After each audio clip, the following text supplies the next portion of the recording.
બહેન કેમ છો? મજામાં? તો જો આપણે આજે બનાવીએ છીએ સુખડી. તો મેં પહેલાં છે ને એમાં ભાખરીનો લોટ અને ઘી નાખી અને લોટને શેકવાનું ચાલુ કર્યું છે. બ્રાઉન કલરનો થાય ને ત્યાં સુધી શેકાવા દેવાનો છે. તો જો આપણો લોટ છે ને શેકાઈ ગયો છે, હવે એકદમ મસ્ત બ્રાઉન થઈ ગયો છે. જો શેકાય ને એટલે છાંટા ઉડવા માંડે. પછી આપણે એના માટે જો અહીંયા ડ્રાયફ્રૂટ્સ ખમણીને તૈયાર રાખ્યું છે. હવે નાખવા માટે ખમણ લઈ લીધું છે, થોડીક સૂંઠ છે, ગોળ છે અને આમાં છે દૂધની મલાઈ. કારણ કે દૂધની મલાઈ પણ આપણે થોડીક નાખશું એટલે મસ્ત એકદમ થોડીક પોચી થાય. લોટ હવે આપણો શેકાવા આવ્યો છે. લોટ એકદમ મસ્ત બ્રાઉન થઈ ગયો છે. આપણે ગેસની ફ્લેમ છે ને હાવ ધીમી કરીને બંધ જ કરી દીધો છે. થોડીક વાર લાગે છે, ગરમ હોય ને તો પછી પાઈ થઈ. હવે આપણે એમાં ગોળ નાખી દઈશું.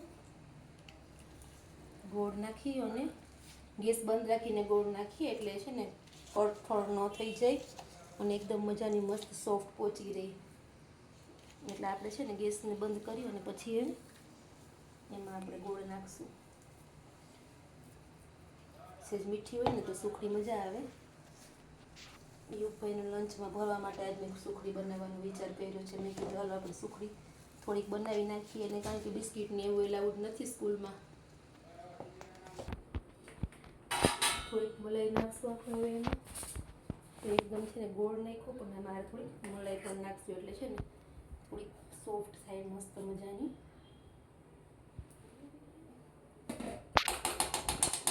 આ મલાઈ છે. પછી આપણે થોડુંક એમાં છે ને સૂંઠ નાખશું એટલે થોડીક મજા આવે ખાવાની છોકરાઓને.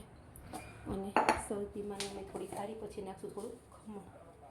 થોડું ખમણ પણ નાખી દઈએ. હવે છે ને આ બધું મસ્ત હલાવી લઈએ. પછી એને થાળીમાં મસ્ત ઢાળી દઈશું. પછી એને આપણે ઢેફલી પાડીશું અને ડ્રાયફ્રૂટ છે ને બધું થોડુંક અંદર નાખશું, થોડુંક ઉપરથી નાખશું. તો જો આપણે આ તૈયાર થઈ ગઈ છે સુખડી. બધું મિક્સ કરી દીધું છે. જો એમાં ડ્રાયફ્રૂટ્સ અને બધું નાખી દીધું છે. તો હવે આપણે એને થાળીમાં ઘી લગાવ્યું છે અને એમાં ઢાળી દઈશું.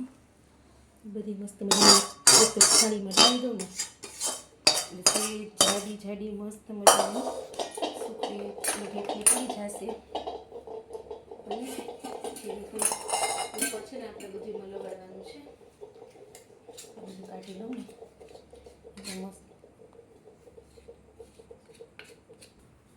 તો જો આપણી સુખડી બની ગઈ છે ને ઢાળી દીધી છે.